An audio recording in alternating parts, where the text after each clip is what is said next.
the reason they call it book Judges is because this is the time before kings. So after Moses, she mentioned Moses, and then there was Joshua, and there was 300 years of judges. And then they had kings like Saul and David and them. So she was during the time of judges. And the thing about, I want to say about Deborah is that she was exceptional. We hear about Maya Angelou talking about a phenomenal woman, but Deborah was an exceptional woman.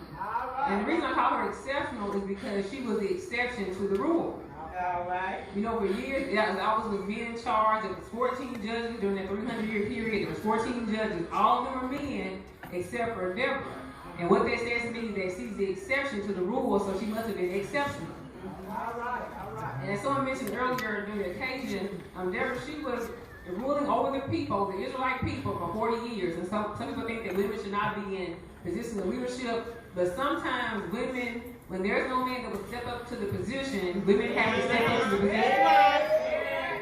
And it's not necessarily that we want to do it, but it's that sometimes we have to do it. And you know that there's 70% of African American children are raised in fatherless homes. And what that says to me is that black women had to step up to the occasion.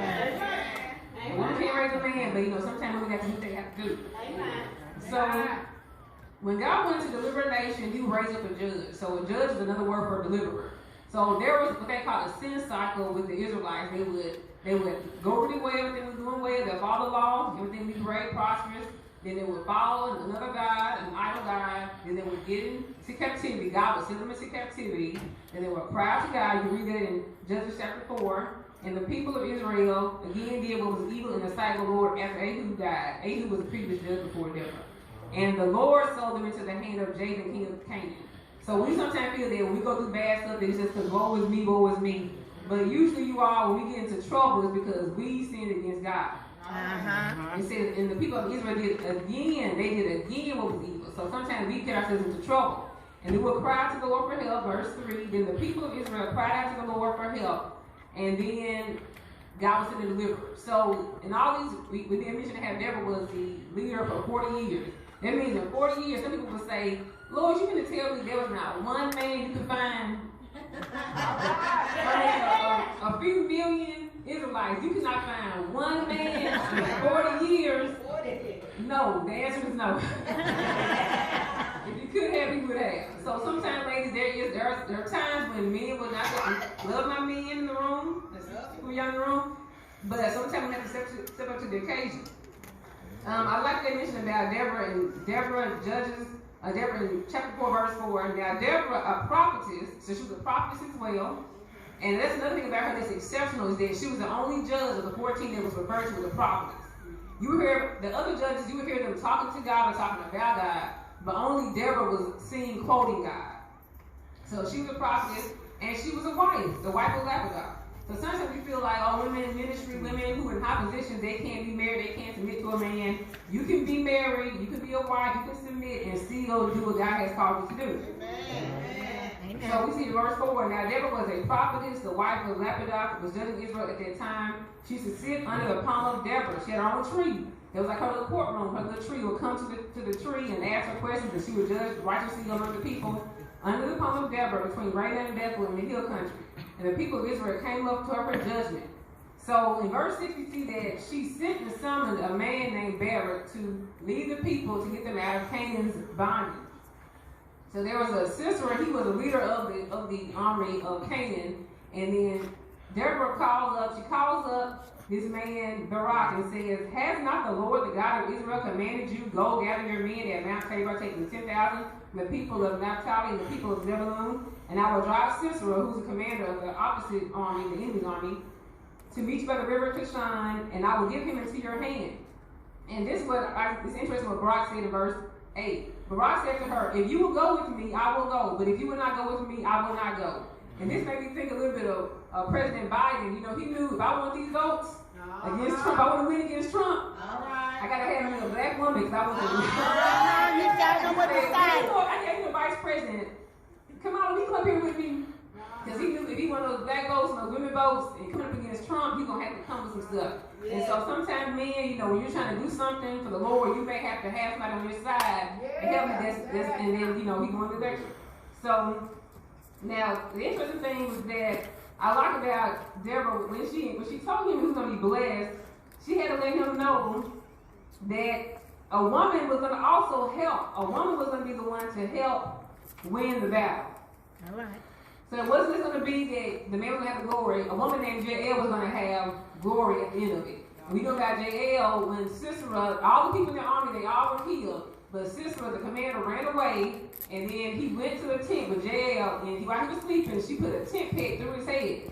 So a woman started, and a woman ended. Right now. So some things what God is doing, He's going to do through a woman. So women, God will sometimes give a woman the strategy.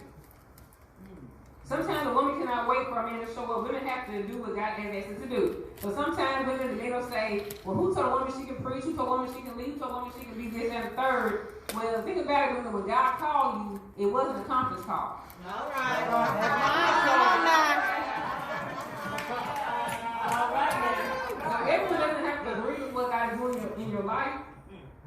And I like when they said, the thing about Deborah, nothing about her is exceptional, is that there were 40 years of peace after her reign. And so you can tell how wicked the people were based on how long they were in bondage. And so the thing about Deborah, when she was in charge, she was in charge and they were in bondage for 20 years. Now imagine how long 20 years of bondage is. Think back to 9/11, 2001, to today. They were in bondage to Canaan for 20 years. So what that says to me is that sometimes people can be bondage for so long, and when God wants you out of bondage, He doesn't just say, just be free. He has to raise up a deliverer. And what if the deliverer that He raises up is not one that you wanted, not one that you expected? God might raise up a woman deliverer. And some positions you don't apply to or audition for or run for office for. Some of us, you just have to rise to the occasion. I see in Judges 5, if you go to Judges 5, Judges 5, verse 7, she says, I, Deborah, arose as a mother in Israel. She arose. She probably was going to sit there and be chill and just be quiet and just wait for a man to show up. And she's waiting like, okay, now year 1. All right, year 2. All right, man, year 3, year 4. And she had to wait for a man to show up. And then, so it said, verse 7, the villagers ceased in Israel. They ceased to be until I arose. I, Deborah, arose as a mother in Israel. When new gods were chosen, then war was in the gates. So she had to rise up because there was too much going on. And so my mother is here in the white and black day. She may give me for saying this, but my mother to me is an exceptional woman. All right now. You know, I noticed that she had just got a promotion in her job. She became partner of a law firm she works for. And what blessed me was that I found out about it on Juneteenth. And Juneteenth, that was the year that all the slaves were set free. All the people, they were set on Juneteenth. And so I found out on Juneteenth an email, and I'm like, I worked with my mom's office. And I was like, Mom, you became partner. This law firm was founded, but there were still slaves in America. There were still slaves when this law firm was founded. And at that time, Peter, I'm sure a lot of law offices, they probably think they only have white men in partnership, only white men. That was the rule. They didn't expect women or black people to be in position and partner. But then my mother became the first black partner of their law firm. And so I realized that when you're exceptional, you don't get to pick things, then you just rise to the occasion. I'm sure she wasn't seeking it, she just was just mind her own business and they're like, hey, we need this to happen. And so when you're exceptional, you don't have to run for position, you don't have to audition, you don't have to run for office. Some of you just have to rise. And there's some exceptional people in this room, and sometimes you feel like, well, they gotta take advantage of me. Well, if you're the strongest person in the room, I'm sure you're the one that has to stand up for your siblings. If you're the smartest person in the room, everyone copies off of you. If you're the richest person in the room, you gotta pay for the meal sometimes. If you're the most safe person in the room, you gotta pray for all your loved ones. You gotta do all the funerals. Whenever somebody died, they want you to come. So sometimes when you're exceptional, you just rise. And so she was a mother in Israel. And so I honor all women who have to do what you have to do. Sister Aisha, I'm very proud. I didn't hear her whole testimony. I'm so proud to hear her whole testimony. On Facebook, but to see her rise, she had to rise. No matter what was done on top of her, she was exceptional. She had to rise to the occasion. So women, just fulfill your purpose in God. Remember, it's not a conference call. Everybody's gonna understand it. They're gonna say, well, He always used a man. God always had a man in this position at this church. God always had a male president in this company. God always had a male principal at this school. It doesn't matter what always has always been. When when there's an exceptional woman, she will rise to the occasion, and an exceptional woman will be the exception to the rule. Amen.